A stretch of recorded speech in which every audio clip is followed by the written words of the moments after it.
looking at this school system last week. Last week we had with us I'm sure you won't mind if I refer to him as a veteran in the business. He taught for many, many years, and he saw a lot of the changes that took place over the years, Mr. Marshall. But tonight we come a little closer to our era, and we have Miss Stanislaus with us. She of course was principal of a secondary school. And we were talking last week, Ms. Stanislaus, about some of the changes and the how should I put it, the heavy influence of the Ministry of Education.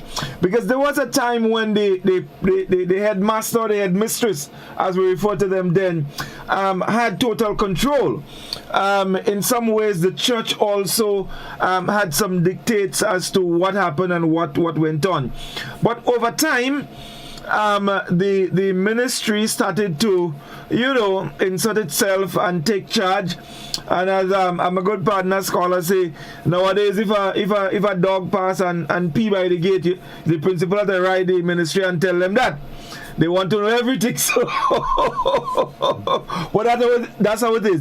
But coming from the secondary school, I've been a principal there. Let's talk a bit about your time, how things happened then, and what were some of the changes that you experienced, and also you can look at the fact of being in a secondary school for many years yourself and experiencing some of the things with principals and students, and then getting into the profession as a principal yourself. Let's talk about some of the changes. So we need to unmute your microphone.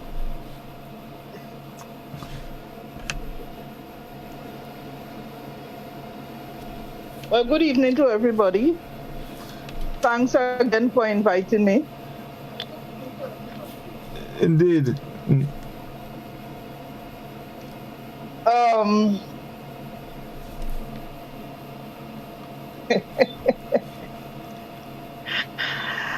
Oh boy. What it is to talk about 39 and a half years experience in the same job and going to the same building for 38 and a half years. Keep the phone a little bit more stable. All right. 38 and a half of those 39 years. Probably there are lots of things to talk about. When I started in the secondary school as a teacher, I saw my then principal as having more autonomy. Well, I did learn a lot from him. That's Mr. Wall, Stephen Wall. Yes. Wall was the first principal in the secondary school. And Godfrey mentioned autonomy. And I always remember the authority then and some of the things that Mr. Wall did, and he didn't have to get the ministry's permission because in those days you had full authority. Mm-hmm. For example, I'll give you a typical example. I remember when the first day of school, years upon years upon years ago, a student came with his hair plaited. And he came the first day, and then Mr. Wall called in the parent on the second day, and she said, he told her, I do not want boys with plaited hair in my school. And the parent had to cut the hair. So there was nothing about her going to the ministry, but today you cannot do that. Mm-hmm. Because somebody runs to the ministry and something comes up and somebody tells you why you should or why you shouldn't. And, well, it's a long story. I've seen changes in the infiltration of the ministry when you take a decision as a principal. Now, while it's true that we must work in accordance with the Education Act, we're guided by the Education Act. in and between, I'll be very honest with you, sometimes let me talk about myself. Sometimes I would have gone overboard at least. But as much as possible, we try to work within the walls of the Education Act. But even then, you still have this situation where the ministry feels that they should step in and do certain things. More recently, what I usually give praise to one of our more recent education officers, Mr. Godfrey. Now, coming from a secondary school background as a secondary school principal, and then taking up the position of chief education officer, he saw it from the light of the principal, and so lots of things that others would have done, he did it differently. So if you as a parent went with a complaint to the ministry, what will happen is that he will say to the parent, no, I have not yet reported the incident. Let's put it that way. So he will say to the parent, I have not yet spoken to the principal. So I have to hear what the principal has to say, and then I move to suit. But in some cases, you do not find that. As long as you get to the doors of the ministry, somebody comes and feels, who gave you that authority? You shouldn't do that. And in some cases, certain things are said to the parent. So then the parent comes back, I go to the ministry, and they tell me this, and they tell me that, and they tell me the other. And so you would have seen those walls falling down. And this, I think, would have led to the rise of a lot of ill discipline. And again, may I say, to not only with students, but you also have it with teachers. Because in some cases, certain things that you would expect somebody from the ministry to say something about, let's suppose something would have happened, you would have written a report, and you expect somebody will say something, not a matter of to dismiss the teacher or to come and tell the teacher off, whatever, but you will have expected that probably somebody read a report, they could have called you in and say, well, miss, I got this report, calling the teacher, well, let's see what happened. Let's see how we could smooth it off so this thing doesn't escalate and cause a confusion and a barrier and whatever. Sometimes nothing is being done. And that being the case, it falls back to you as the principal, and the teacher feels, oh, the principal doesn't like me, whatever. Now, if I could backtrack a bit, I remember the days when the ministry will call you in as a teacher and talk to you, miss, I got this report from your principal. Could you give me an explanation? And again, let me give you a typical example. Years ago, as a teacher, I went to Trinidad on Easter vacation, and I stayed for a graduation exercise. And when I got back, I wrote the ministry from Trinidad, but here, I did ask the principal, let the principal know, discuss it with the principal, and the principal told me, no, you cannot get additional leave. And so when I got to Trinidad, as I was so advised by the principal, I wrote the ministry, and when the letter got to him, I remember those words quite vividly. I highly recommend that disciplinary action be taken against this teacher. Well, being the plain person that I am, I got to the ministry because I was called in, and I met the then chief education officer, and we discussed the whole thing, and I told him frankly, well, look, I discussed it with my principal, blah, blah, blah, blah, blah, blah, and this is what he said. And then the chief said to me, in future, he advised me what I should do in future. So we had a more cordial relationship where the Ministry of Education officials would have spoken to you whether or not you liked it. But as a matter of fact, it was a matter of correction, a matter of, ensuring that you do not do the same thing again, ensuring that you know the right from the wrong and those issues. But today you don't get that. And so that again would have brought has brought a breaking down in the system, as I said earlier, not only with students and teachers or parents and the school, but even the teachers and the school. And excellent. Let me ask though, in terms of the breakdown of discipline, and before I go, let me just welcome our queen with us, Reese. Good evening. And I have to apologize for the traffic jam in River Road that kept you back. So. I didn't even try that. There was no traffic jam. Traffic jam. All right. How would Principal Stanislaus have a great evening if she has nobody to scold for being late? I mean, come on. Thank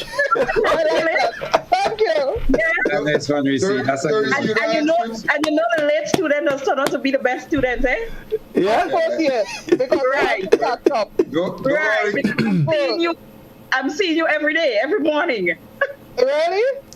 Yes. No, if I'm seeing you every morning with my late students to get into class. Don't worry, the late students are bringing you in the ministry. Well, of course, when you try to discipline them, they're going down. Come. No. I got into Congo, down. Down. But let's get back though. You mentioned earlier that some of these actions led to a breakdown in discipline, and that is a problem. That is a problem in schools nowadays, because I've heard of situations where parents have gone to school and collar teachers and want to fight and all of these kind of things, and it is rather unfortunate that this has happened. Do you believe that because of this now heavy influence, we are getting to that, and the point is, how do we get away from that? How do we fix that? Can we? Well, listen, Godfrey, I come from the old school, so a lot of people do not see things as how I see. I come from the old school, and I just love the old school. I don't care what anybody says to me. We have a lot of things to fix, Godfrey. In the first instance, now let me be specific, and I could only make reference to my school. The ministry knows what is the problem. There is no if and but about it. The problem is not a school problem, Godfrey. The problem is a community problem. But nobody wants to take the bull by the horns and address it. Now, when I had an issue and a disciplinary issue, and my students belong to my past pupil, live in the community with one of my past pupils, who heads the Ministry for Social Development, who is attached to the Ministry for Social Development, I would have thought that you're in a good position to help the community, because we know it's a community problem. So we have lots of things to fix in the community, Godfrey, and then we will see changes in the school. But nobody wants to take the bull by the horn and address the issues in the community, and this is my problem. Okay. Let me bring it, scholars. Let me bring you in here at this point. You taught for many years as well. Some of the things that Ms. Stanislaus has mentioned, can you relate to some of these things? I can relate to everything she said. She's hitting some nail on some proper head. This is how it is, and we have seen this erosion really, and what you have happening sometimes is a matter of trust, the school, and you have a sort of system where you speak of them don't make and them obeying the school, right? instead of an education system that sees itself in totality and oneness and wholeness, and we are all belonging to the same institution, we all trying to aim for the same thing, which is the education of our children. And so you have that divide, you have that gap. And I think it is that divide and that gap that parents and children, they feed on. Now, who has created the divide? Who fosters the gap? Well, if you ask me, of course it's the ministry, because the ministry is the lead. The ministry has to head, right? And it's a ministry that has to bring everybody in under one umbrella so that everybody sees themselves as belonging to the same thing, right? The same marching, but we are just in different places and we all have that role to play. But when you talk about, if teachers speak about the ministry, they speak to the ministry as them down there. The ministry, no matter where you are, even Granan's teachers, the ministry down there. The ministry down there, right? And then the teachers and principals and so on are them up there in the schools. And this causes the divide, because once you have parents and so on who feels hard done by, who feels that the principal or the teachers have done something that they don't like, their first thing, action for redress, they go down there. Because don't get up there, you see? And these are the kind of mindsets and so on that we really need to get throw away. No.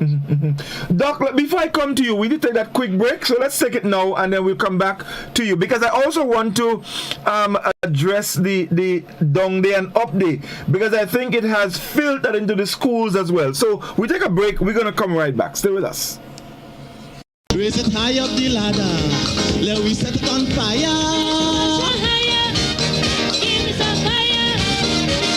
A little more calypso, forget the funk and the disco.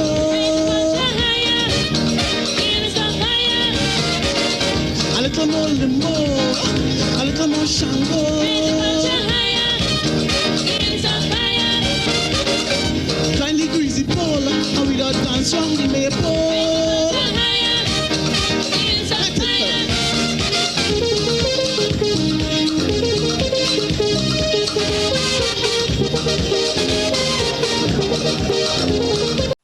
Get high making money moves with the NLA's new Aces High Scratch game with 4 chances to win. Beat the dealer's card to win the prize shown. Reveal an A symbol. And just like that, you are automatically a winner. Scratch away to win the top prize of $10,000. Win easy with Scratch. Must be 18 or older to play.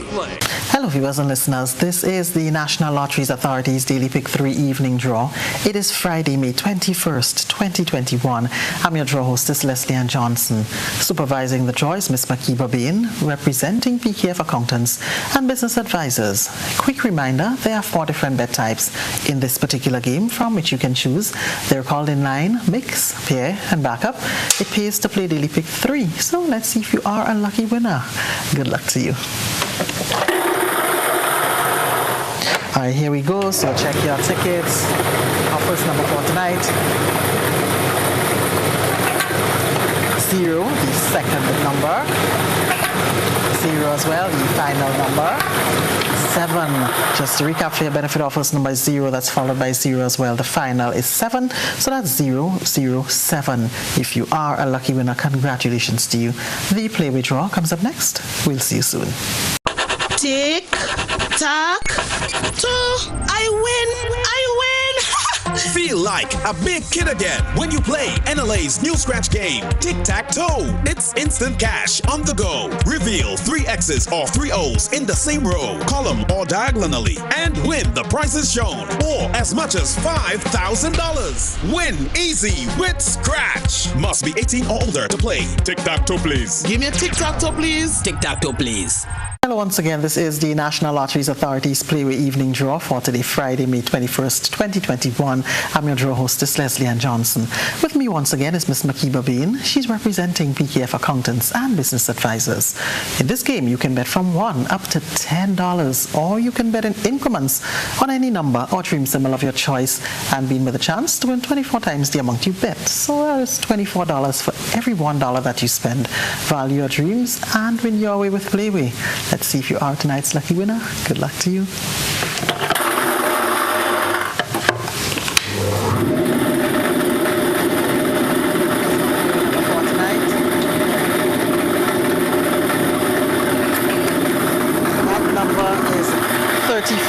Once again, our player number 4 tonight is 3434.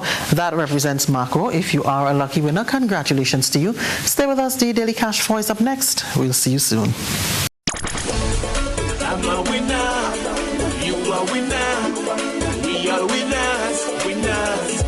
It's the big one. Grenada. Imagine winning $25,000 and up to 6 times by scratching just one little ticket. Get your triple cash scratch tickets for a chance to live your best life. Win easy with Scratch. For just $3, match any of your numbers to any of the winning numbers and win the prize shown for that number. Reveal a money bag symbol and win the prize instantly. Triple cash scratch in stores now. Must be 18 or older to play.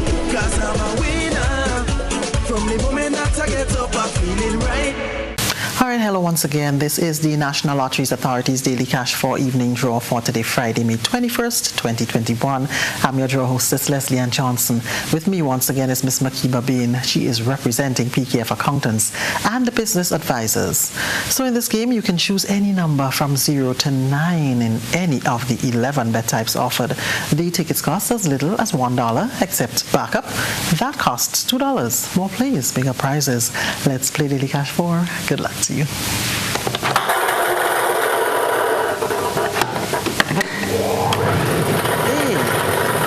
First number for tonight, check your tickets. 4, the second number. 1, the next number. 3, the final number.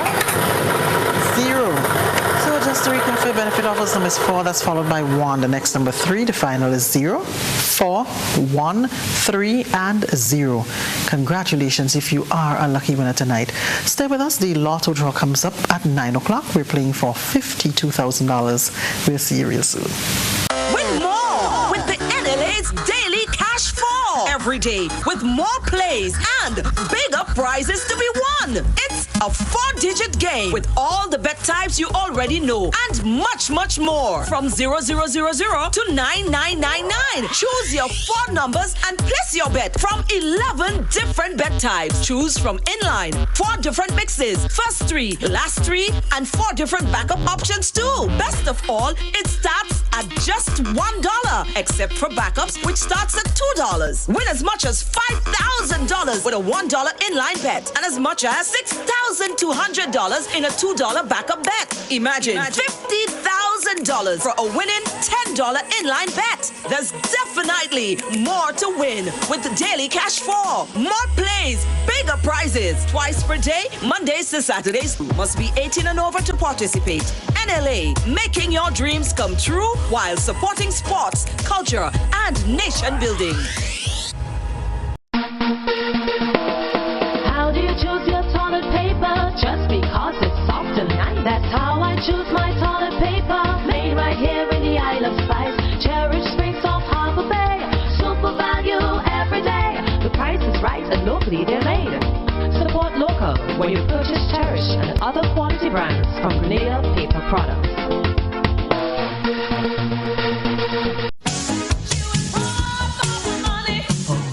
Level of convenience and comfort awaits you when you shop at Rise and Shine Supermarket and Hardware Supplies, Griffin Lane, Grenville. Convenient, because we are open from 7 a.m. to 10 p.m. Sunday to Sunday.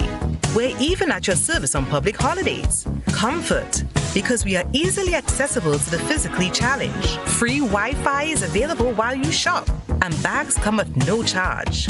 Everyday low prices and excellent customer care. Adequate parking available. We supply everything you can possibly think of. Family and home supplies, fresh meat, vegetables, and personal care products. All brands of cooking gas at affordable prices. Plumbing fixtures, cutting and grinding discs, PVC glue, drywall screws, and power saw blades. You can send in your order, have it pulled, or pick up express. Raise it high up the ladder. Let we set it on fire.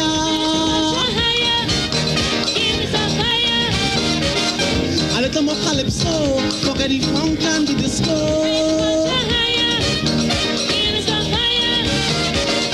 A little more limbo, a little more shango. Kindly greasy pole, and we don't dance. Welcome back, everyone, and those of you just joining us, we welcome you. Of course, our viewers on Facebook, YouTube, and of course on GBN Television 7 and 11. Just before the break, Scholars, you had mentioned the down day and up day, and I wanted to chime in a little bit, because I also believe that infiltrated the school with upstairs and downstairs. Let's talk about that. Do you think that also came in from because of that up there and down there, and it reached upstairs and downstairs? So who upstairs and who downstairs? I'm so sure about that one. Look at that.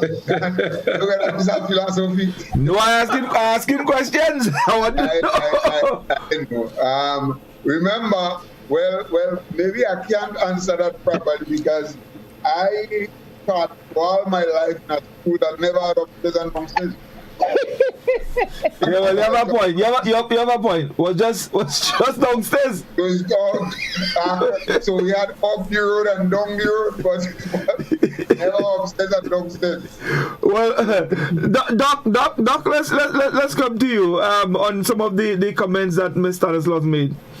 Yeah, first let me say I think Mr. Stanislaus hit the nail on the head, as Scholar said. But before I start, I just want to say good night to the Duncans at Lavery, and we have a new listener in Canada, Semi Harvey.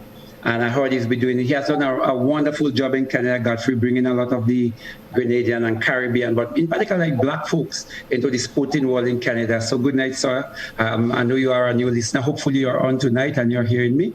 Godfrey, looking at the school system, we recognize, and she mentioned the level of discipline. I can tell you, I just started taking some note there and to recall some of the name of the male teachers. And there has been a serious erosion in the balance in the gender. And I want to go way back there to start, because just now, as we took the break, I wrote down and I got the name of 9 male teachers that were teaching at the Tivoli School at any one time. And then now we have only 4 male teachers. In places like Bel Air, you have 3, Paraclete, only 3 male teachers that is in the school system. So that, to me, has contributed a lot to the level of ill discipline that is now in the school itself. But we also recognize immediately after the invasion, they brought in a system whereby a number of persons were retrenched or asked to take retrenchment. And then they had this online program, and a number of persons started getting degrees, particularly degree in education itself. And what we found, though, is that a lot of these persons eventually became principal. But the level at which they retrenched some of the teachers that were hardworking, a lot of them happened to be male. And the reason why they took in a lot of the new teachers and the promotion for a lot of the new teachers was that because they had a degree in education. And with that degree, you found that a lot of the new teachers were female. One, they became principal, area education officer. But most of those teachers, they never vet the background. So a lot of principals, they are principals, but they're in church, but they're not in a church group. If from the community, they have never been in a community group. So in terms of the level of management and organizational skill that is required to manage a school, while they have the academic, they didn't have that grounding with people. So again, we find an erosion because some of those persons and them was just highly real into being principal without having that background in dealing with community, with dealing with people and having this personal kind of relationship with community. And we also recognize, because the ministry start paying for some of the facilities in school, the ministry start taking over some of the responsibility. And I must say, today it reaches such a level, I don't even think it's just the ministry, it's just the politicians. So the politicians now are making a lot of the decisions and heralding and hiring a lot of the persons that now go to school. For example, if we're going to talk about discipline, and as the former principal mentioned about going down to the ministry, and now, you go down and some parents are so certain that they will get the respect because they go and talk to the minister. The minister would ensure that that child or these children cannot be disciplined by the school system, etc. So I pointed that out, example, like right now, to be a principal or to no longer are this position advertised or to be an area education officer. There is no need for advertisement. People are hired to be a grounds person, to be somebody working in the kitchen, to be any staff of the school. The school don't have that authority anymore to vet or to suggest somebody from the community that has been helping the community. So we find a hijacking of that responsibility that was one time in the hands of the principal. It's no longer in the hands of the principal or the school or the church board. The minister in particular now has, when we say the ministry, now more the minister that has a greater role in selecting who come. Just one example, I don't even know if I get a chance to say just one example. We find that at one time schools used to go, example, like places like by Archibald and by Daddy Wayne, schools in St. Andrew, and get the goods and for the school feeding program. Now we have only one company, one of the major big supermarkets alone, supply all the food for all those various schools. Again, that decision was made by the ministry. A fourth component that comes in terms of derailing and disrupting the flow and the community effort in the school is the fact that some people go on a course 1 week and 2 months or 6 months, and then the constant changing because of the international regulation and protocols established for education and changing and curriculum and in changing of status. All those things and them now are without even consultation or having any local input. Those things now are implemented in the school without any local sort of, input from teachers that have been in the system for a long time. So you find now that there is a widening gap between, one, the role of the principal, what the principal can do and cannot do, what this collective school can do and cannot do, the synergy. And scholars say the ministry, that synergy that's supposed to be between school and community is greatly eroded because, one, you take out a lot of the powers from the school and the principal, and it's now in the hands of the of the politicians. And of course, teachers, disaffected students go to the principal make a call, a PS then is used to call to the school, or somebody else is called to the school. And I believe that is creating a lot of problem in the school system as it relates to discipline. All right, thank you. Risi, coming here. I know you are joining a little late, but some of the things we're hearing is over time there has been a sort of constant, maybe slow derailing of the school system. Discipline came up very, very early because of some of the actions and maybe in some cases inactions.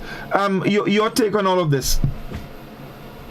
Yes, I didn't hear everything that Principal Stanislaus would have spoken about, but I think I have a pretty good idea. And, coming off what the scholar and Livingston would have spoken about, I can really attest to a breakdown of who's in charge the taking away of the principal's ability to discipline, whether it is students at a high level and also the teachers. I have encountered a couple, I must say it's just a little bit, of teachers that need disciplining.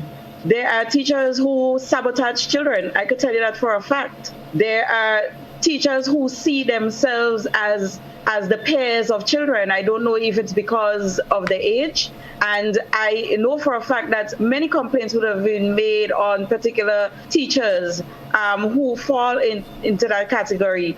And it almost seemed like the principal has given up, because it's like, what more can I do? I complain. I don't know if the level of documentation is enough, consistent, sufficient, but it's almost like they've given up, because what more can I do? Year after year, these teachers are still there playing with the education of children, playing with the monies, by extension of parents, the investments and all of that. And on the other hand, you also find that principals are not able to discipline children as they should. I think it was Livingston that spoke about how it's almost assured that when a parent goes down to the ministry, it's like a guarantee. That's a threat. From the time the principal hears that, or the teacher hears that, it's almost like you're going to get dealt with, and I am going to have my way. Now, I admit that in schools, there are some majoring in minors that happen, that calls for parents having to go to the ministry sometimes, because a lot of in those few instances, it really has to do with the personality and the belief of an individual, and not that it is about right or wrong. It's just about the personality. And I can give an example. I mean, the hair. But outside of that, it's basically a guarantee that when a parent goes to the ministry, the parent comes back right. And the child is aware of that. The principal, the teacher, the parent is aware of that. And then when it comes back to the school ground now, it's almost like I cannot touch that child. Oh, yeah. And I'm talking verbally or, orally, however you put it. I can't touch that child. That child is like forbidden. That child is protected by the ministry. And the child lets you know that just by their disposition. The parent lets you know that, because when they come to school, they could say what they want. They could, throw words. They could do whatever. So you find other children now are seeing that. Other parents are becoming empowered. And it's no longer about dealing with the minor situations that is being made major, but about serious issues of discipline not being taken care of because the principal's hand is tied. And that is sad. No, Marissa, this is very interesting, because something just came to mind, and I want to throw it out to Ms. Stanislaus and Scholar, who were both former teachers for many years. The fact that parents go to complain to the ministry when maybe in a case of discipline, and the parents are given their satisfaction from the ministry, the child is aware of that, the child becomes almost untouchable. Isn't that, in a way, harming the child as well? Because if a teacher feels, look, I can't touch you because I can't discipline you, then you're on your own. I would focus on the rest of the class, and you on your own. Couldn't that harm children? Can that create a problem for between that child and maybe teachers and principal? Ms. Stanislaus, you can probably take it first. God, it's obvious that it would create, and it does create a problem. And in some cases, especially in cases where the child is a child who needed extra attention, and a lot of times that's where we as teachers get into trouble. Mm-hmm. The extra care you put in a child to help him, just let your finger miss a day and all that is thrown away, and we run to the ministry. So at the end of the day, the child loses. In most cases, the child loses, because then You do not want a repeat of what would have happened. You do not want your name to go back to the ministry and then they say, oh, Miss Stanislaus again. So rather than fear, let me bat in my crease. So at the end of the day, the child suffers. I'm not saying that because I'm the principal or because you're a teacher, that gives you the authority to do what you want, treat a child in the way you feel, well, I'm in charge. I'm not saying that. Because remember I said earlier on, I myself would have gone overboard at times. But I mentioned to you again that I come from the old school. And I always remember my mother's words, you have to stoop to conquer. And let me give you a typical example, Godfrey and listeners. We were always Pentecostals. We were born into the Pentecostal church. We were raised in the Pentecostal church. We still follow the teachings of the Pentecostal church. But you know, as well as I know, my denomination holds no educational institution in Grenada. My mother only had to tell us once. Now, we went to an Anglican school. We went to St. Giles Anglican School as children. Secondary, some went to SAS, one went to St. David's Catholic Secondary. My mother only had to tell us once, Godfrey, you're going to the people's school, obey the rules, full stop. She never said it twice. Because she had to say it a second time, I leave the rest to your imagination. To see children go to school. My last sister was the only one who went to St. David's Catholic Secondary. And she said, in those days, you had an option as to whether or not, as coming from a different denomination, whether or not you will want to be in the assembly.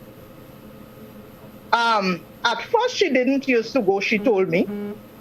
But then when she realized the way, because she thought that if we're not going to assembly, we're going to sit together and do our own assembly. She didn't get that. So then she started going to assembly. So any prayer you want from the Catholic, ask my last sister, she will tell you. But this is the respect our mother taught us. So when today children come to school and they feel they want to disobey this rule, and somebody goes to the ministry and they want to disobey that rule, and you cannot tell me anything again, you know, because my mother knows where to go for you. At the end of the day, it is the child to suffer.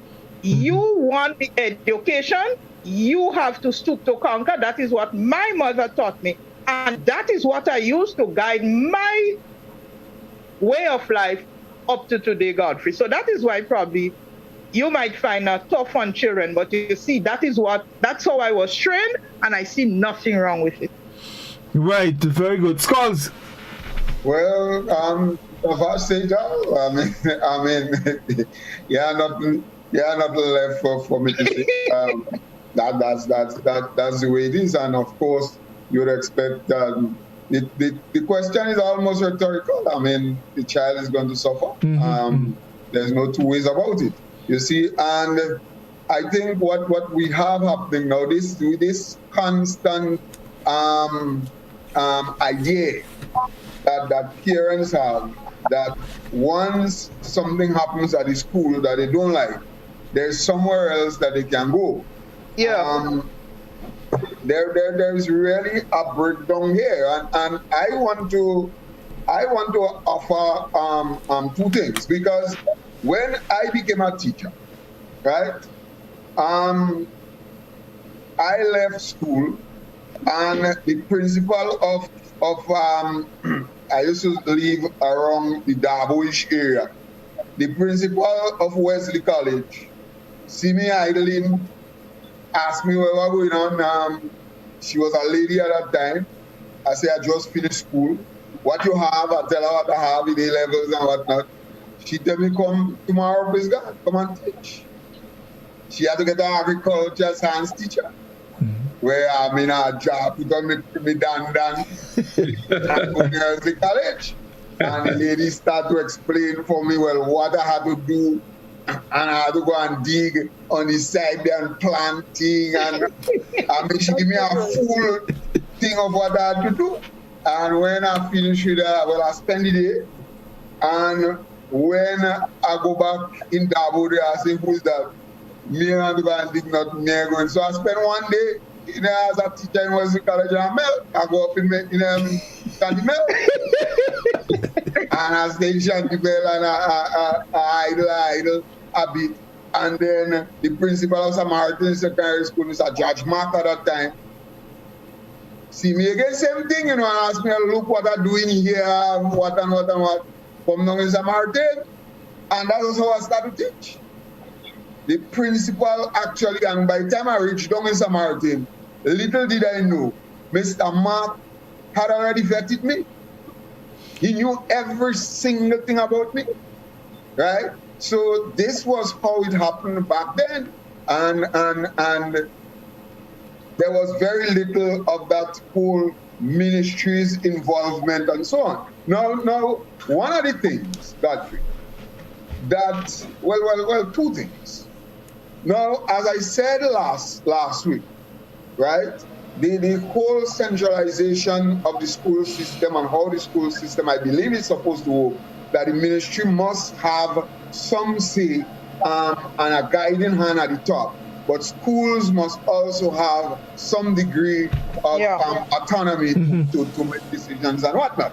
Exactly. Because besides the fact, and I gave the analogy of the body and so on, but besides that, when you centralize the school system like that, and everything comes from the top in a sort of one-size-fits-all kind of way, what this does is that it erodes the culture of schools. Yeah. Because mind you, schools have the culture. And there but like everything else, that will work in a school, but it can't work in the next one. Yeah. This is just how the school system is. I mean, when I was a trade unionist, we used to go in schools. So I got to go to various schools. And boy, the difference between schools are so vast that you wouldn't imagine. The difference between GBSS and SAS is a big wide divide in terms of what is expected, what is the culture, and so on. As a matter of fact, Bishop's College and the next one, Hillsborough. Hillsborough. You walk in 10 steps from Bishop College and go to Hillsborough. But when you reach from the Bishop's College to Hillsborough, like you're in another country, the same bit in Carriacou, but the whole culture is just different, right? It's just totally different. I mean, I went to St. Rose, for example, and up to this day, I am still taken aback by St. Rose. I always just say that St. Rose is the only school I go to, and I see a little graffiti on the wall. Not much. When you go in the toilets in St. Rose, and I don't know if it's still like that, but that was culture. When you go in the toilet in St. Rose, the toilet just has airport toilet. I mean, you can't believe that children are using the toilet. And this is how they are. I mean, the grounds well, neat, and just as there's not children that is there. Right. This is something cultural. And when you just hand down thing, it erodes the culture of different schools. And so we have to be very careful of that. Another thing, Godfrey, and let me just quickly think. Another thing is that teachers by nature are very creative. Teachers just take all kind of stupidness, they take all little cloth, all little thing, they make him think, you see the children doing all kind of stupidness, especially in the primary school. Children dressing as police, children dressing as nurse, children dressing as... Teachers just take on their own and do things. Graduation. Now you have graduation all over and we are discussing this thing. These are teachers' initiatives. No, children graduating from primary school, children graduating from ABC, children graduating from downstairs to upstairs. I mean, these are what teachers just do it. And when you try to administrate all of these things from one place, the problem. You stifle teachers' creativity.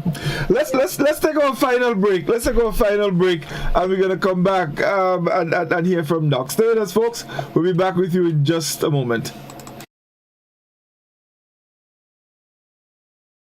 Raise it high up the ladder. let we set it on fire.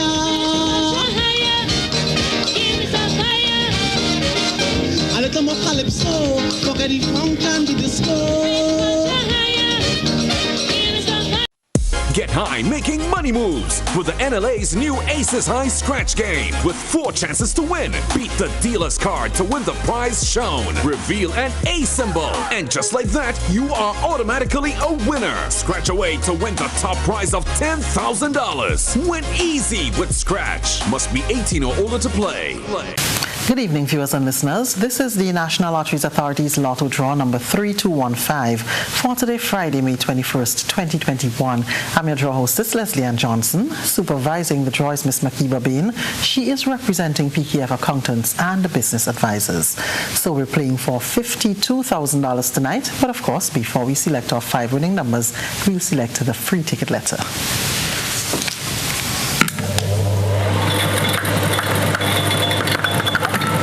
Okay, so our free ticket letter for tonight is F as in free. If this matches the letter on your ticket, of course you can claim your free ticket at your outlet of purchase. We'll now select tonight's 5 winning numbers for $52,000. Good luck to you.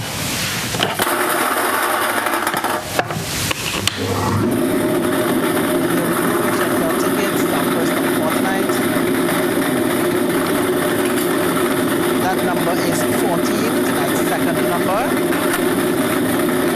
15, the third number. 32, tonight's fourth number. 7, and the fifth and final number. That number is 11. All right, so let's just recap your benefits, starting with the free ticket letter. That is F as in free.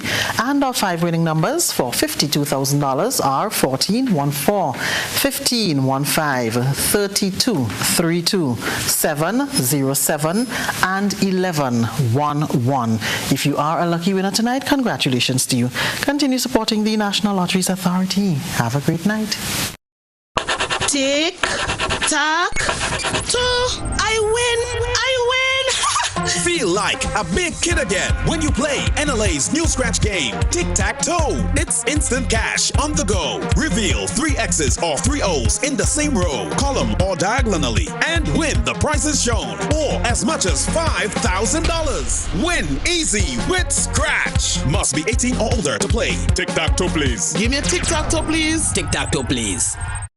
Hubbard's big promotion is back.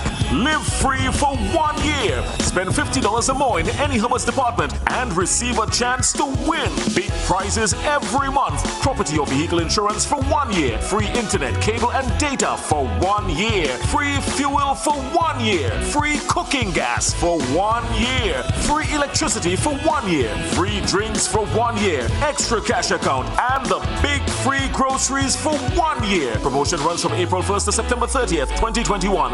Live free for 1 year with Hubbard's in association with Solgas, Flow, Grenadian General Insurance, Carib Brewery, Coca-Cola, Grenada Bottling Company, Grenlec, Communal Cooperative Credit Union, Dutch Lady Milk, Promo, Danny, and Supreme. Terms and conditions apply. How do you choose your toilet paper? Just because it's soft and nice. That's how I choose my toilet paper. Made right here in the Isle of Spice. Cherish Springs off Harbor Bay. Super value every day. The price is right and locally they're made.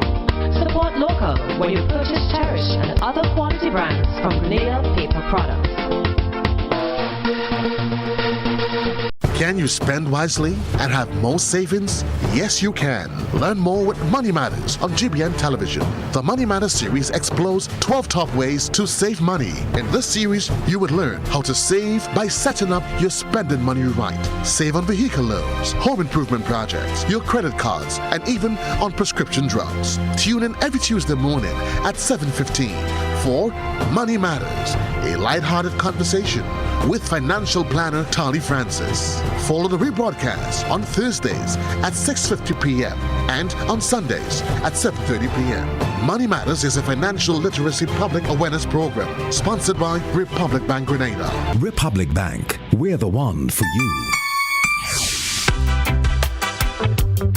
She's been instrumental in the careers of Prince, Mariah Carey, Beyonce, and countless other superstars. She is Grenadian, the world celebrity publicist and founder of Shure Media Group, Yvette Noel Shure. This Saturday, she joins host Eugene Gittins on Green's Music to the World. Follow the discussions online on GBN's Facebook and YouTube pages, Hot 98, Classic Radio, and GBN Television. Green's Music to the World, live this Saturday from 10 a.m.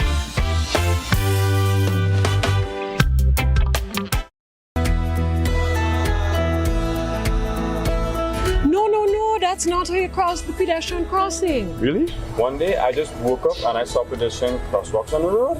No one really showed me how to use them properly. Well, this is how it's done.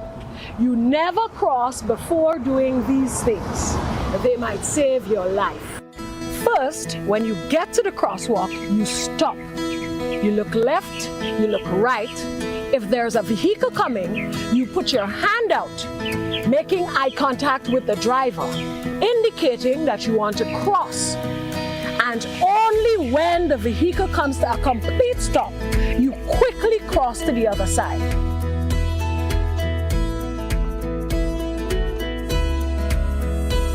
Stop, look, hand out, eye contact.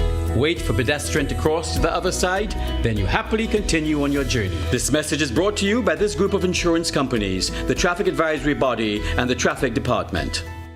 GBN Television News at 7, a pulse on all things Grenadian. Look out for our new features through expanded synergies with our media partners in Barbados, St. Lucia, Jamaica, Trinidad, and beyond. Capturing the latest in news, sports, weather, and entertainment. Credible, informative. Thank you for making us number one. News at 7, live, Monday to Friday on GBN Television, Channel 7 and 11. K105.5 and 105.9, Hot 98.5 and 98.7, GBN Television Facebook page and YouTube channel, and www.gbn.gd. GBN, with you anywhere and everywhere. Protect yourself and our community from COVID-19. Wash your hands frequently with soap and water for at least 20 seconds. If soap and water are not available, use an alcohol-based hand sanitizer with at least 70% alcohol. Use a tissue when blowing your nose, sneezing, or coughing. Immediately discard the tissue properly and wash or sanitize your hands. Avoid close contact with people who are sick. Let's do our part to ensure that each and every Grenadian remains healthy. To stay up to date, visit the Government of Grenada's webpage or the Ministry of Health's Facebook page. For more information, contact the Ministry of Health's hotline by calling 53-VIRUS. This has been a public service announcement brought to you by the Ministry of Health. Raise it high up the ladder, let we set it on fire.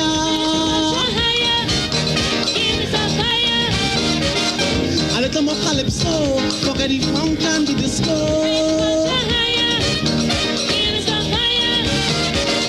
A little more limbo, a little more shango. Kindly greasy pole, and we don't dance round the maple.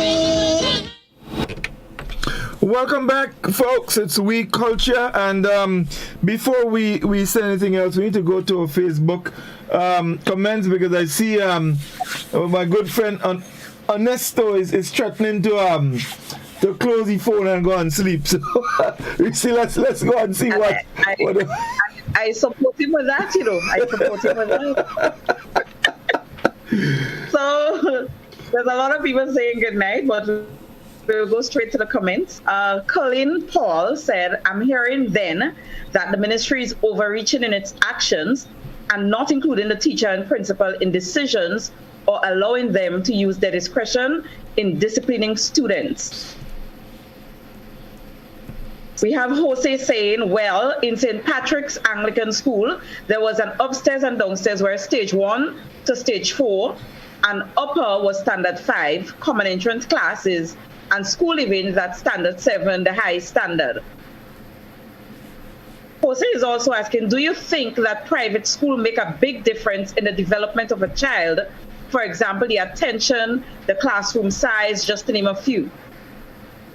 Angela Hall is saying, based on observations, it is my opinion that schools have different weightings within the ministry based on who is the principal as well as the culture of the school.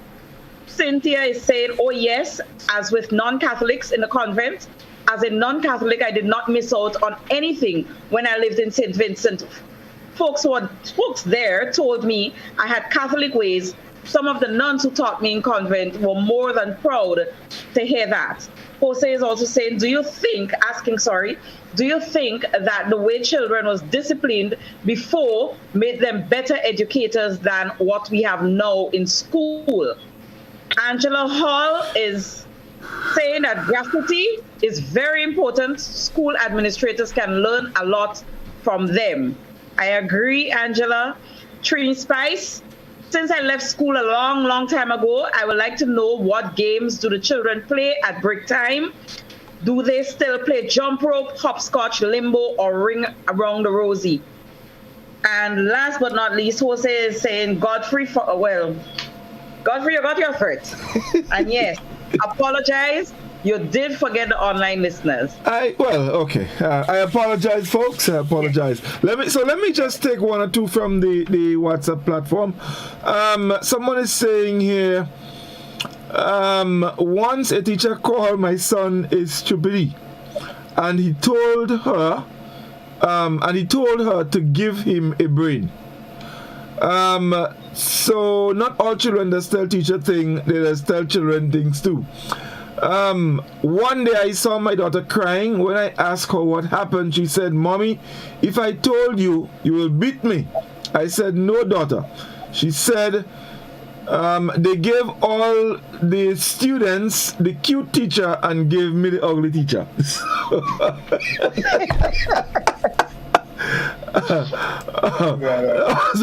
That was a good one.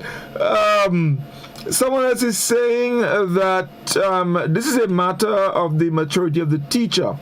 Children still respect their principal, especially if he is fair in his discipline. Going to the ministry is nothing new. They also said denominational schools have a board of management to recommend and appoint teachers. Let me just take one more. Someone says principal long ago was real nice. They used to discipline real hard. Our principal was an old soldier. He taught us how to drill. He knew when we took evening classes that we stole the biscuits. No one will say who took it, so no licks was given. All right, so that's a bit here. Not to snitch? Is that it? Well, I guess as much. So our telephone line is also open. The number is 435-2041. Let's go to a telephone and see who is with us. Oui Culture, good evening. Hello. Oui Culture, good evening. Yeah, good night, Godfrey. Good night to your other panelists or other contributors, and also good night, special good night to Vasky. A long time I've not been in touch with you. I want to say that lots of things that were said tonight is true, but I want to preface my contribution by saying that the Honorable Dr. George Lamin of Barbados said that when he was growing up, that there was a situation where that once you give a black man a little power, he did everything to put more barriers to other black people. I'm using the language used instead of breaking down the powers. And I want to believe that is the case in the situation here, where people who had a little bit of power sought to get even more power. In the case of the ministry, a lot of things have happened, and it would be good if we put it in context. I think it had to do a lot with how we decentralize things, beginning with the dismantling of the district boards, and also particularly after the invasion, where the ministry, through instruction, tried to exercise a certain level of power. For instance, where certain things was decided, history was not encouraged. mainly Grenadian history per se, and also the student council was dismantled because of the fear of communists. And then over the years, teachers and principal was the leeway, the sort of latitude that teachers are. For instance, I've never many schools, for instance, on the West Coast, where, for instance, in the St. Mark's and St. John's area, and Scholar mentioned a school in terms of Itiwola Airport, I could substantiate that. And I want to believe that because it was a woman that running the school for a long time, Gemma. And even when she did certain things, for instance, she allowed myself and another colleague to come and do some work on conflict resolution when she had an experience where one day she in searching the class, found out and discovered 20-something pieces of weapons. The principal, because she did it, she didn't ask permission from the ministry. They thought to stop it, but actually she was the kind of teacher who saw the value and allowed us to continue. In the case of St. Mark's School, for instance, the principals there, I think the two principals are the male and a female. There were certain aid I could have given the school, for instance. I had volunteers coming from abroad. They wanted to extend the time in terms of giving up things like in a dancing group. Akima Paul benefited from that dancing. When the thing will happen, the ministry again tried to stop it.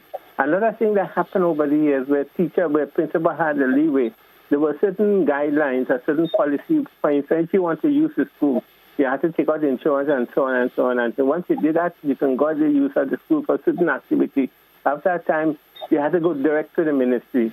All these things where they took power away from the principal, I think because they exercised the power, which maybe was not them. I think one of the worst things they did is when they required teachers to do their lesson plans.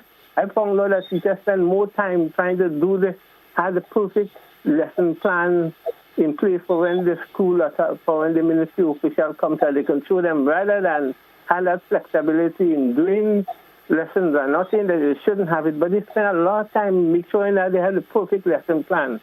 And I think that was a dislodgement for them. And then some of the things that some of you say where they did certain things like because who go to them, they allow them to do, the important, rather than ensure that there were certain boundaries, boundaries are being really run, have been broken down in every aspect of life in Grenada. And I think the Ministry of Education led the way. All right, thank you very much, caller. Thanks a lot indeed. All right, 435-2041, that's the number you can call and you can be part of the discussion. The number again, 435-2041. Doc, there was something you mentioned earlier.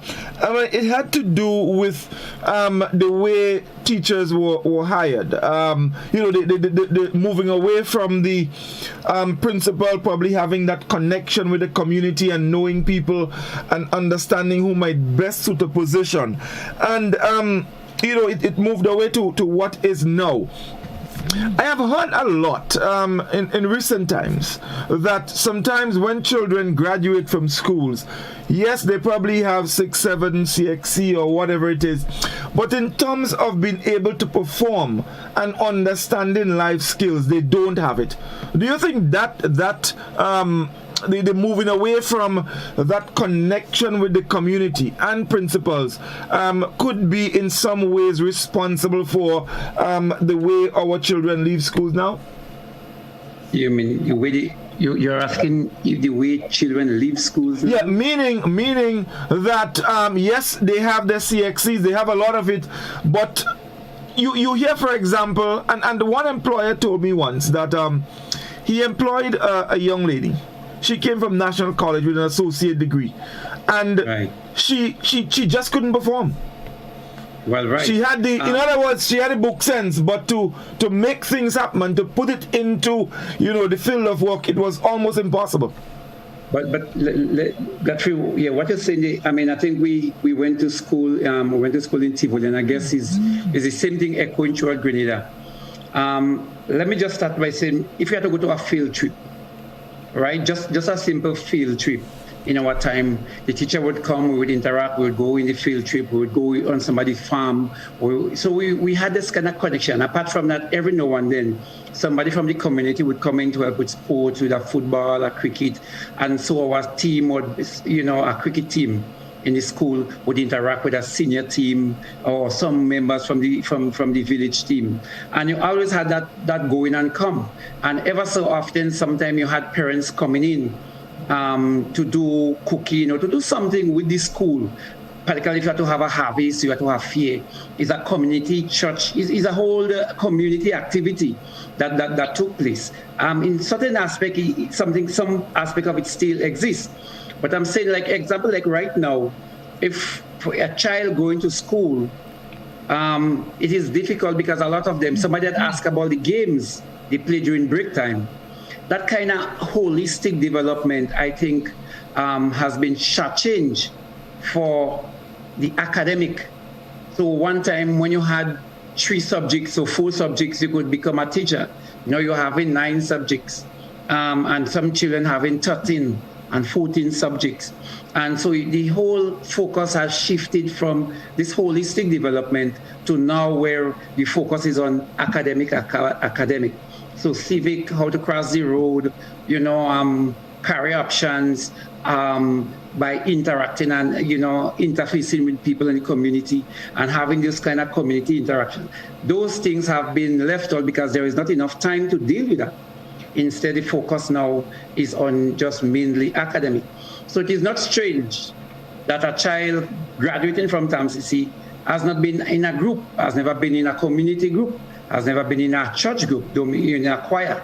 The concert that we used to have in schools by the teachers, the Christmas, end of year kind of concert, or cook or trip, is more difficult. For example, like if right now you have to go on a field trip, first, you must get permission from the place.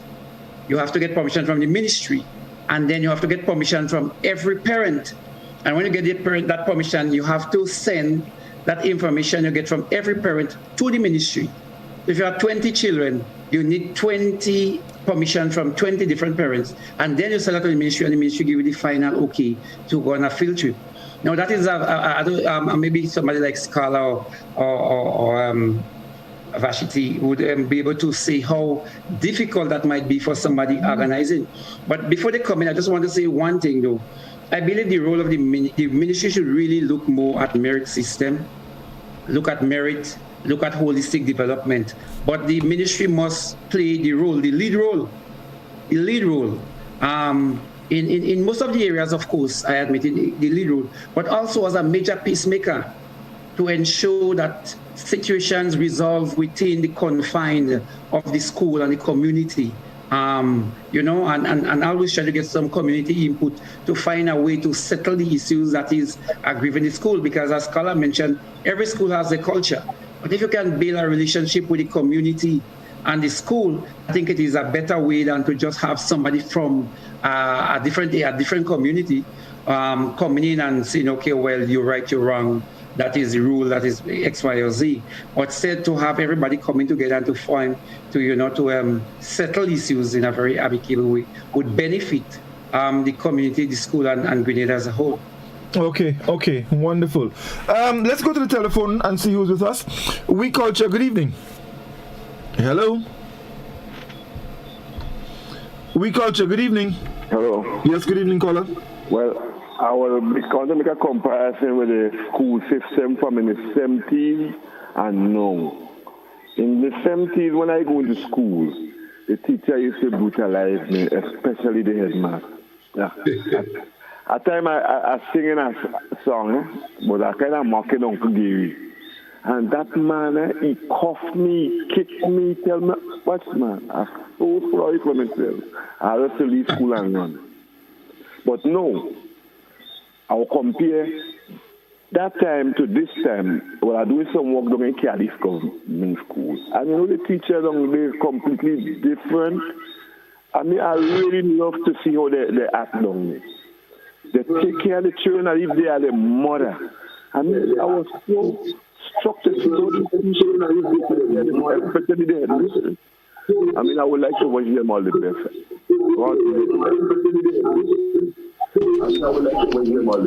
Okay. We're getting a feedback somewhere. I'm not sure. All right. I think it's okay now. Scholar, you. I just laughing. I mean, how you want to mock Uncle Gary? Yeah, in the 70s. You want to mock Uncle Gary in the 70s? Yeah? I mean, you can't be thinking straight. Let's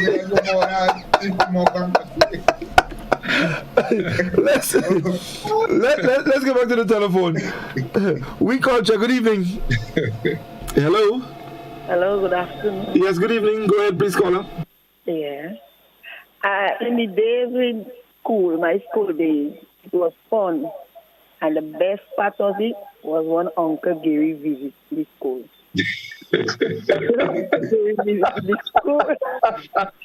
God bless Uncle Gary, our Prime Minister.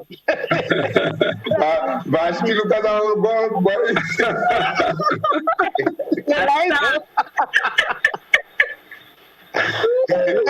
You had to sing God bless Uncle Gary, our Prime Minister. God bless Uncle Gary, our Liberator. I don't remember that, so it took me alone not holding the heart. No, definitely, of course. Someone actually said, good night, Godfrey. Please say a special welcome to Vashti for me, please. Nice seeing her. All right, let's go back to the telephone again and see who's with us. We Culture, good evening. Hello? Yes, good evening. Yes, good evening. Go ahead, please, caller. Thaddeus Stanislaus.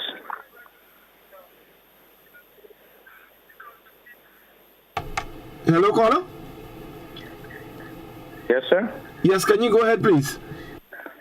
Yes, I think this is a very interesting discussion. I want to give a shout out to my sister, Ms. Vashti Stanislaus. On the issue of central control, I think it's important to have that because from where I live right now, if the more resources you have, some communities are richer than others, and so maybe the students who attend that particular school, if there is not one central body, maybe they may not enjoy some of the benefits that other schools probably would have. So from that standpoint, I also think that community involvement is extremely important. If we are to achieve the best outcomes for our students. Have a good evening. Thank you, guys. Thank you very much. Thank you very much, caller. Thank you very much indeed. We have also seen, guys, a lot of new things. Scholar mentioned earlier the graduation. Children having to graduate from downstairs to go upstairs. Children what have Pampers now graduating, running road race and all of these things. Listen, I recall, well, for me, when I left Tivoli School, I didn't know anything about track and field. It's when I went to SAS, and over time you see all of these things started happening, and a lot has changed. What we knew was football and cricket, break tennis, cricket, and all of that. So there were a lot of things that have changed over time, and it has, as Scholar mentioned, the school culture in a lot of ways has changed. My question is whether or not the change in that culture has made it better or made it worse. Let me bring in Reese here first. Well, the school culture, the changes, definitely. I mean, based on all the limitations, and all that, it has affected the school culture. If you cannot carry on your trends, your pastimes, your traditions and all of that, and the way you operated, you're now operating in a more delayed kind of situation where everything is handled in a central area. Yes, over time there will be a breakdown because whereas I could have had 3 field trips within the term, within the term that's considered like the culture sports term. And I have to be going through all these administrative things, back and forth and all that. You end up having one or none because, when you have field trip, it took a level of organization, and teachers are very good at that, where they can just do things in the nick of time, and when you have all this red tape, it would not happen. And so, yes, it has affected the culture of the school. I remember when I went to the St. John's Anglican School, there was boss party that we went on at the end of the school term. So all of us from the country knew more about the tongue and different parts of the country, more than children outside of the country. And now I don't even think the kids have that. My children went to Green Street, and that is kind of like the school that had the most field trips. They climbed Mount Kwakwa while I was struggling to reach halfway at 3 years. They were doing that, and now these things seem. I have a coworker who has a child going to Green Street right now, and when I speak about the experiences of my time as a parent there, it's totally different for her. No, that could never be good. It could never be good. Right. So yes, it has seriously eroded it. But Godfrey, earlier I heard you were talking about a child where an employer said that she couldn't perform or whatever. In all fairness, that's kind of like another program. Yes, in the school today, especially within this pandemic, there are more, in my opinion, teaching children to pass exams than about a holistic kind of soft skills, the craft and all these. To me, they don't have as much time, in part. But at the same time, we have to remember that children living in school still need the experience. They would not be as good as us. They would not be there. And you have to give children the opportunity to be trained in becoming job specific, and not just feel that you come up with 9 subjects and you're supposed to know how to do this and that and all of that. No. Right. In all fairness. Okay. Mr. Azza, let me come to you. There's the notion, whether it's true or not, I don't know, that children who go to private schools as compared to children who go to the public schools, there is a difference. What kind of relationship or what sort of I'm talking here about in terms of the Ministry of Education and the private school as compared to the ministry and private school. Is there a difference in the operations and how things are done? Or do they all fall under that umbrella and the ministry directs what goes on? No, it's different. Only recently, the ministry, I stand to be corrected, has set up a committee to look into the affairs of the private schools. So really and truly, even though these people were given licenses to run school, I stand to be corrected. They did not fall under the Ministry of Education with all the rules and the Education Act and what is thrown out to us in the public schools. That's different from what goes on in the private schools. It's only recently, as I said earlier, the ministry has started this thing of looking into the affairs of the private schools. Okay, scholar, yeah. She's correct. I thought the PS needed to come in there. Yeah, the private schools have much more leeway and autonomy over what happens there. So she's still got it. So would it be right? No. Go ahead. Ask because I want to move a little to something that Doc said because I find it important. Right. No, I was just right. So I was just asking, would it be correct then to say that the level of discipline among children in private school is at a higher level as compared to public schools? Well, you would find at any one point in time, numbers and so on also have something to play with that. So you'll find that at any one point in time, there are more students in the public school than in the private. Mm-hmm. And then, of course, the kind of the quality and caliber of children that go to private school, right? It's of a kind of standard, kind of in terms of the middle class, no scholar, say middle class. Up there and down there. And the kind of money they have and so on and so forth. So you'll hardly find a child in a private school and they don't get her breakfast and they don't have nothing for lunch and all of this, because those things breed disciplinary issues as well. When a man hungry, a man angry. And you will find out at any point in time, Sister Vashti and them, besides all of the things that they had to deal with all of these things. A bundle of children are coming to school, don't have nothing to eat. A lot of children don't even have parents, you know. They live in on their own from since they're little. Them is the father, their mother, their husband, wife. Then you're having problems with these children, but you wouldn't find those kind of things in the private schools. Mm-hmm. So of course, you'll find that the level of discipline is kind of different. Right. Mm-hmm. You wanted to touch on something Doc said before we go back to what Reese was saying and what you had also put on the table. And probably that kind of leads to the question, is the school system failing us and the children? And is it that they are preparing children for the world of work and so on? That's a question that every time it's been asked. You see, and when you think about it, and I think Timothy and Quine would have made a point similar to this. I long for the day when a man would be judged not by the papers and so on that he has, but by what he can do. This is where we have to go.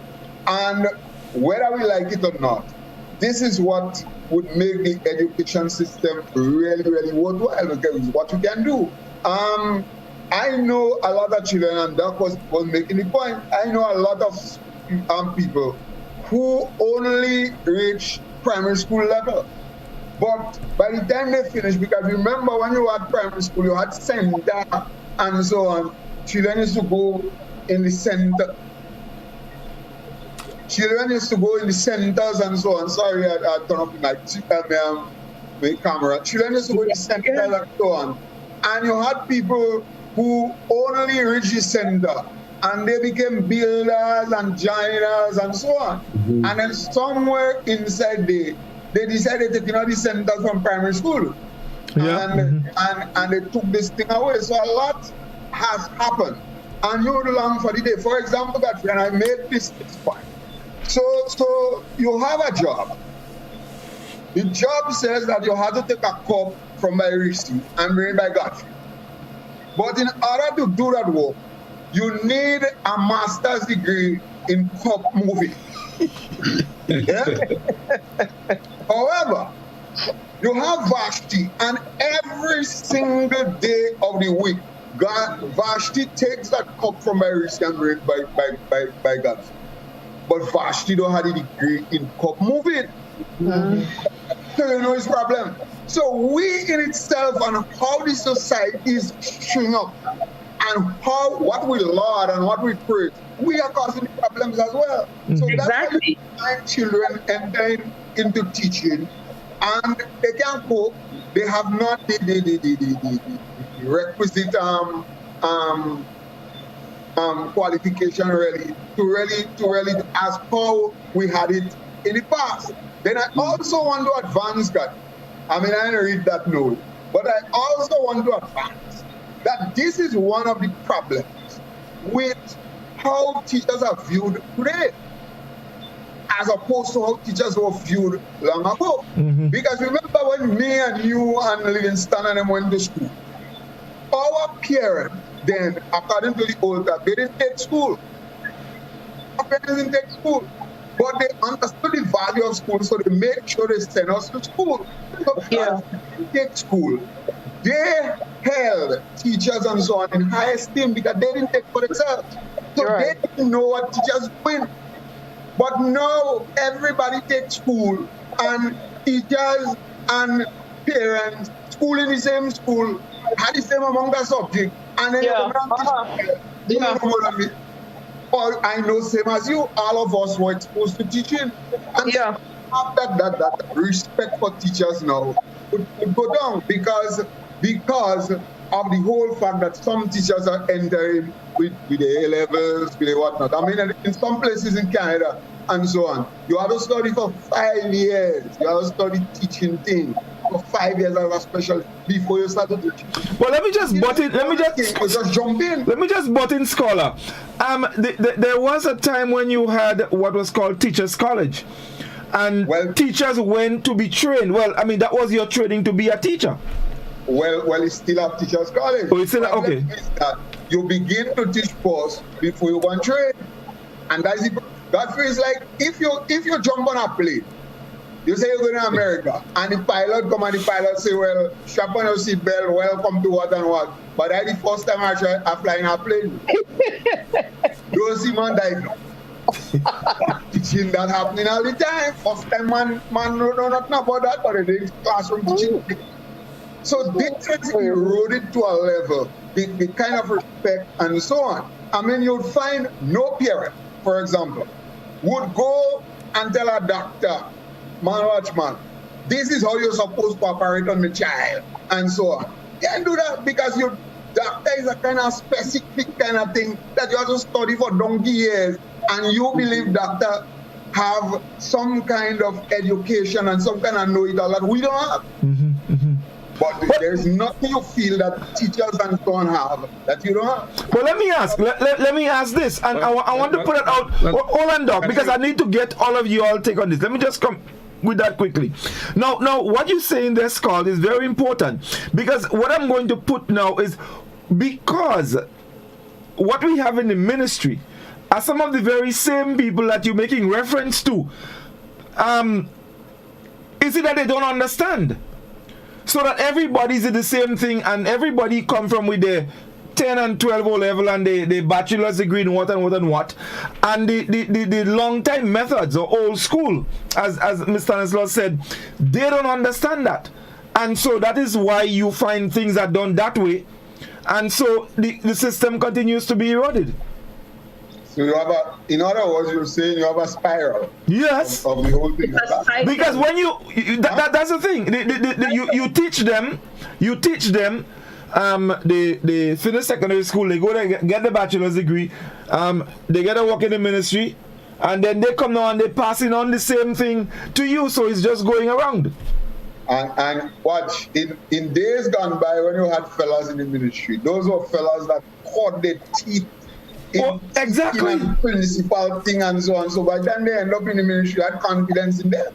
You know? But Mr. Bell and these fellas and them. You're genuflecting when you see this fella and Supram and these guys and them. No. Scholar, I think one of the biggest, the main difference, while you mentioned that the old-time teacher, probably the parents before they didn't take school, so they actually wanted the children to learn, and so they genuflected to the teachers. I think the teachers of yesteryear, they had a greater passion. I'll be that one or two persons like you were probably going to be picked up by the wayside and then brought into the system. To me, there was a greater passion. People saw going to teach as a profession, as something honorable. I believe today it is more a stepping stone. It is a transition to something.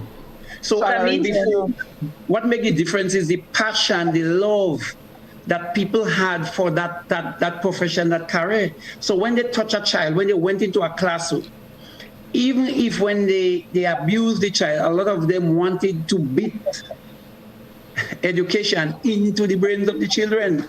Yes, some of them were abusive. Albeit some of them were abusive.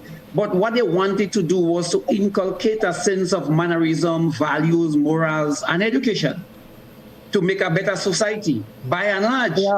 Today, I think the difference is I have an education. I would teach something else. And if I say I want to become a principal or an area education officer to get a greater salary, I would want to live at a higher scale so my NIS at the end of the day will be better. And I think that more is a greater factor now. So you see now the erosion in the love and the passion and the caring that existed before. Now, I am not saying that a lot of teachers that are teaching don't love the children. I'm not saying that. But I'm saying a greater percentage then had more passion than what we have now. But you know, so much has changed. So much has changed. And when you look at it, for example, one person on the WhatsApp platform is saying, no longer do you hear about plus and minus. You hear about positive and negative. No, it is true. Before it was break time. Now it's recess. And so much, a lot has changed. A lot has changed. We spoke about it last week. Before it was headmaster and headmistress. Now it's principal. You understand? So you have counselor. Yes. Before was Miss and Sir. Now you probably had to call them teachers in the name. So a lot has changed, and you know, we have seen that erosion of the school culture, and it's worrying where we heading with that. It's very, very worrying where we heading. I recall we had a woodwork center in Tivoli, Livingston. Mr. Tyson is the teacher's woodwork.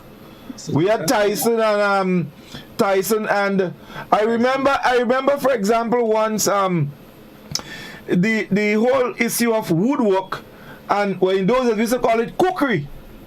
Was cookery. Yeah. Made the difference. It made the difference between me and another child from Montrose coming first and second. I was supposed to come first, but the problem is she get more in cookery than what I get in woodwork, so she come first. But Godfrey, tell Scanner, don't worry, Godfrey, no. Don't worry, Godfrey, tell Godfrey make a chair, you go and make kite. Man, that was after, man. That was after. Man, as you, I say you good in woodwork. Yes. Let me tell you something. I and make kite.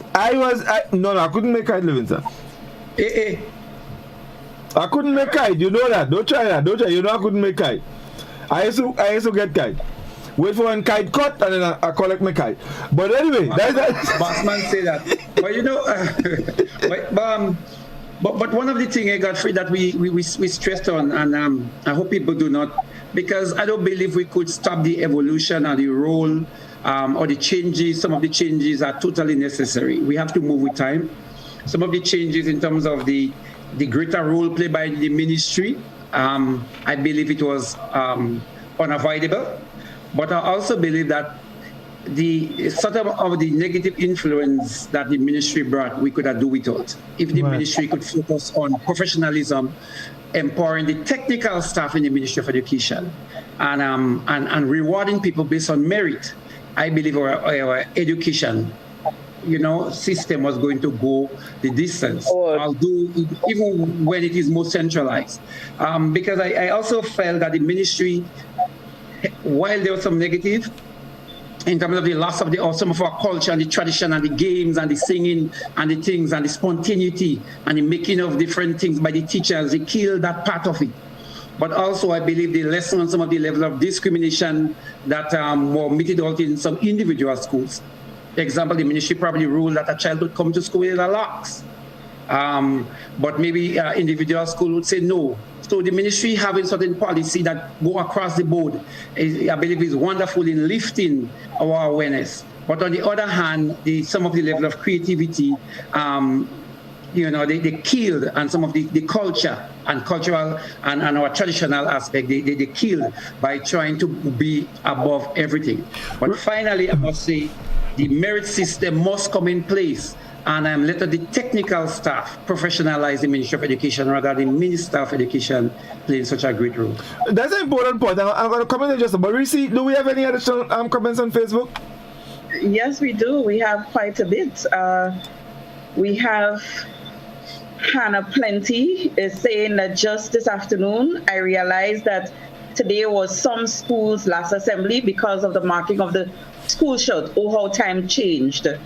Marilyn Bretcher is saying the the academic system in Grenada had changes with the ministry systems, so they have to work on this for the benefit of its students. I had Mr. McBurnett and Miss Clarice Charles.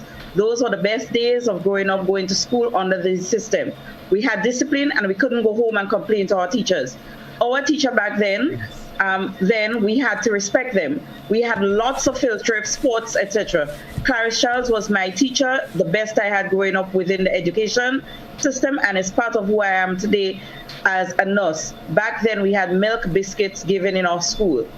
Hannah is saying good point, scholar, the point you made earlier. And Pierre, she's saying the centers were removed during when Martin Batiste was chief education officer. I think that was the worst thing they did to primary schools. Marilyn, Marilyn said, oh yes, I used to help teacher lyrics in Holy Innocents. Cynthia said that, sorry. Looking forward to doing that. Angela Hall is saying, NISTEP, INSTEP, OCAD, apart from Teachers College back in the day. Hannah is also saying the system has modernized to suit who or what. She's asking. Jose is saying in the USA, going to school is all about get credit to graduate high school, aka primary school. So you're being taught only to pass the state exams. That's exactly that actually teaching them the way we were taught back in the days without the computer. And that's what I'm seeing for social media. Right. Someone saying here on WhatsApp, Godfrey, my young friend used to teach in a private school. She was transferred to a public school after a few years. There, her experience was a shocking one. The children's conduct was totally different. It took a while to get accustomed to the school's environment. Well, Scholar made mention of some of those things earlier. But you know, guys, we practically out of time, so you know, it's you know, listening to some of the comments that you made, it has me thinking quite a lot about where you know, our education system is heading. And I really do hope that and yes, I do agree that we have to accept change is inevitable, but at the same time I do believe that there are things that as we move forward, there are things we can move forward with, you know, that can help us as we go along. And I think that is that is what we need to pay attention to. We need to get away from the whole issue. And Akola made the point just now about you know, people having power and wanting to just, you know, use it and do as they feel. But for example, when you have a situation, let's say in the ministry, where and Doc made reference, you get a job because you know, a politician knows you and you're a friend or you're a supporter and you place there, but whether or not you have what it takes to do the job effectively, and that's a different story. And then someone who probably understands it but not in your position can offer guidance, that guidance goes down the drain. You know, yeah. So where are we heading? So you know, Miss Stanislaus, let me give you a minute to make your closing comments on the program this evening. I want to briefly go back on the private and public schools. Well, I know it's a minute to have. Mm-hmm. One of the things we have to take into consideration also is the fact that parents pay for their children's education in the private school, so they get value for money. Mm-hmm. In the public school, children could come and play the fool, excuse me, because nobody sees to it that they get value for the money they spend on the children. So it's free school, quote unquote. They see it as free. They could do what they want with it. In the private school, your parents are paying. You cannot waste your mother money, so you must perform. That's what I wanted to say. And thank you very much. Thanks for affording me the opportunity to be on this program tonight. And I wish you all the best as you continue educating the nation. Thank you very much, Mr. Stanislaus. Thank you so very much. Doc? You know, at one time, there was a saying that children that we went to school with, Godfrey, and listeners, forgive me for using that word, the Duncy set of Grenadians used to live here, go in America, and the Eastern classes in England and America, Yeah, so it means that there was something that was being done in our system that was tremendous, that was really, really, really good. And I believe we have to think about what it is we are doing good. On the other hand, as time goes, people start to see themselves reflecting within the education system, and there was a need for change. I remember at one time we went on bus trip, and everybody, and anywhere you go, there were some common songs that we could have sing. Everybody could have sing on the bus. It could have been a school from any of the schools, Cali's government school, or Hermitage, or Tivoli, or a school from Chantimel, and we were all going to be able to sing those songs because those songs was common in Grenada. And recently I was thinking, if we go on a bus trip now and we take students from any part of Grenada, is there any song? Are there any song that we all can sing, that we all know? So I find that a little troubling because it's those things that have us common, it's those commonalities that would reiterate and reaffirm our culture. And if we are not doing it in the schools, then where? There are no songs that we sing now that all the schools should know. So I find that a little bit troubling that we need certain things that are common, that all the schools should be doing at certain time, that, a school in Hermitage, a school in St. Patrick, or a school in St. George or Carriacou would know. So as I said, there are changes, but Godfrey, there are a few things that we needed to keep in order to make sure that we have a stronger sense of our identity, and we should protect our culture and our tradition as much as possible. And the school is the best place in order to teach and to mushroom and to satisfy those needs. Yes, and thank you. Risi? Well, there was something that was said earlier in the program that kind of stuck with me, and I was hoping that we would have been able to expound more on it. And it has to do with, I think it was Livingston that spoke about the number of male teachers within the system, the number of male principals versus female and all of that. And it has me wondering if we are alluding to, or if it's a contributing factor to the breakdown in discipline in the schools. I sense a bit of sexism here, a male principal versus a female principal. And it could be something that stems from the community, from the homes and all that, as to how much fear we have about a male principal or a male teacher versus a female principal and a female teacher. And one of the examples that I have of how is it that, the sexism really happened is that my son was told by a male teacher that he behaving feminine, and I had to visit the school, put my child aside because I couldn't let him hear what is it that I really wanted to say to the teacher, because I took it two ways. Behaving feminine as in he's behaving gay, or that women are weak. And I had to let him know that I am not weak. I am the strongest thing in my family, and I am woman, so I am wondering about how is it that the male versus female in the leadership role in the school has really contributed towards the erosion of discipline and stuff. And how is it that the community has contributed towards it, or families, the churches and all of that, because of how they see women, which allows a certain leeway when it comes to male versus female. So that's it, guys. Thanks for a very informative program. I don't know if we're doing education next week, but I don't think that we are finished with it as yet. Well, before I go to Scholar, someone just said here, very good program. Part 2 with Miss Mason Francis, Miss Madeline Batiste, and Mr. Hudson McPhail. So I just tell you all what the caller said. Scholar, there you go. That caller, I don't know that could be part 3. Well, exactly. That's what I'm saying. I find education start to head like Rambo and Terminator. Terminator.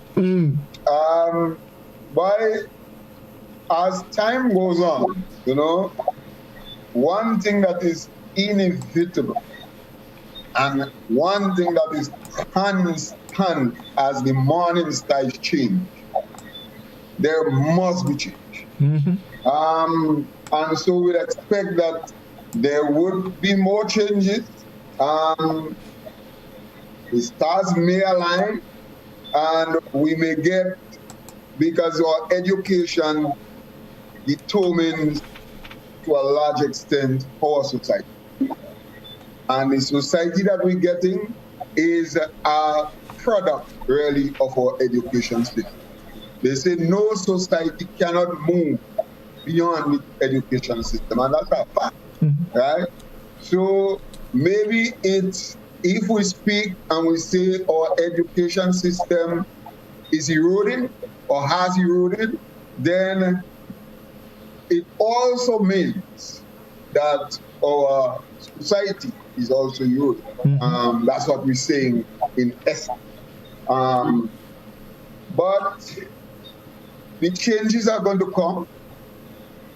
I don't know, with new insights. I mean, Mr. Marshall spoke about child-friendly schools and child-centered approach and so on, as the white people start to influence our education more and more, and we start gravitating towards America kind of thing and so on, we'll find that we'll move. If America decided going back to how we were long ago, then you know we're going back there. So it all depends, and that's the trouble in our education system. The changes that we'll see does not depend on us. It depends on other people. All right? And so Livingston would have spoken about commonalities and children singing one song, all children being able to sing one song. I mean, I don't want more commonalities than that. You have all children, you have some big heavy bag up on the back. When we went to school, we didn't have that kind of thing. I know we used to put up this twine and between in the center, you book and them and you go with it. And we done that, we back. And we go now, everybody have some big bag on the back. And so on. Jansport, yeah, man. Jansport. Jansport and those things. And children now, I mean, the external exams, part of it is now done by children. A lot of the exams are done by parents and so on. You have all kind of components and they say that's good for children because it's being SBA and so on. And those are new things that have slipped into the system. And that is why children can now have, I mean, a lot of subjects because you have that component as opposed to the old GC. When you have the old GC, you know you have the real work and it don't make sense to do a lot of this. You can't make it in that time. But now children have more leeway and so on, and you have those components that children could do a lot of subjects. I mean, them Ghanaian, them doing 25 and so on. You see how much Sekou have? 16. 18 or 19? No, 16. But 16. His friend has 18. You understand? So Sekou have subjects for EC. He has subject for Nala. He has subject for E. Don't forget, he have a document. He have a document. Don't forget Doc in the family. Family. I forget Doc names. You can't forget that. You can't forget Doc. Is that we see and we'll continue to see changes as we keep dissecting. I can assure you that if We Culture lasts for, let's say, 5 years, 5 years from now, we'll be doing another program on the education system. And we'll be speaking a different song. But you know, Scholar, you made a very important point. You know that about doing things, and then Doc made it too about people living here and going into the US and places like that and doing well. You see, I'm thinking here, and maybe we just need to continue this discussion because there is so much. Most of our students, we live here, we go to the US, and we go to the US universities, and we learn the US education, and we come back and teach it. Is that saying that we probably need to invest some in some more tertiary institutions to teach our people, rather than having them go outside and learn something different and then bringing what they learn, which in a lot of ways is responsible for the shift in our cultural practices. We scholars, our scholars lazy too. That's a fact. Our scholars are lazy. Yeah. See, because they read all of the white man thing, and they come here and try to, instead of using what the white man think, and then coming here and trying to develop our own thing and writing our own books with our own philosophy and our own education thing, they just take things wholesale and so on. And so things are not going to change in the short run. We have to develop our own thing. But, right? Listen, I'm laughing at you all here because it's 10:18 and you look at the scholar in yet. Scholar, yeah. Right? And normally he goes out the boat. That is for like a next program. You know,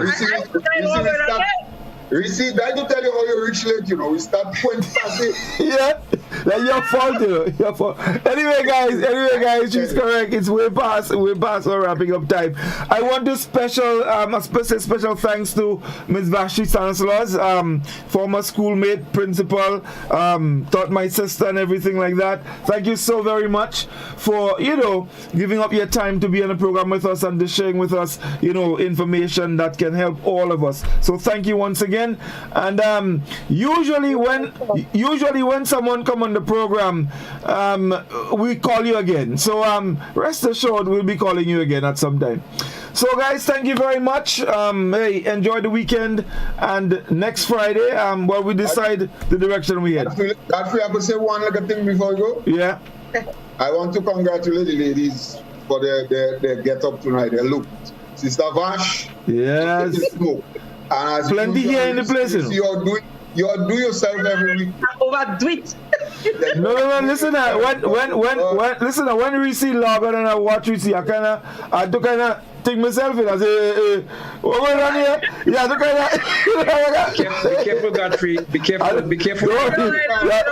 Doc, I just started you. You do hold me for There's no caller. Well, Doc, let me tell you. And I had to say we had to say good night to we good friend in La Poetry, Den. You know Den, right? Of course. Den say that it's time you understand that you get ball out. We see Iron Scholar. So we so we are a big shout out for Den tonight. Den and the crew, they have a crew in Poetry. And they decide, well, the way things going there, you look at Doc ain't gonna make it again. Because we see Iron Scholar. So anyway, guys, have a good night. All the best. Take good care. Yes, indeed. Good night, Ms. Rusty. All right, that's our program this week, folks. Thank you very much for staying with us. We look forward to having you next Friday for another Oui Culture. This year, picture this. High up the ladder, let we set it on fire.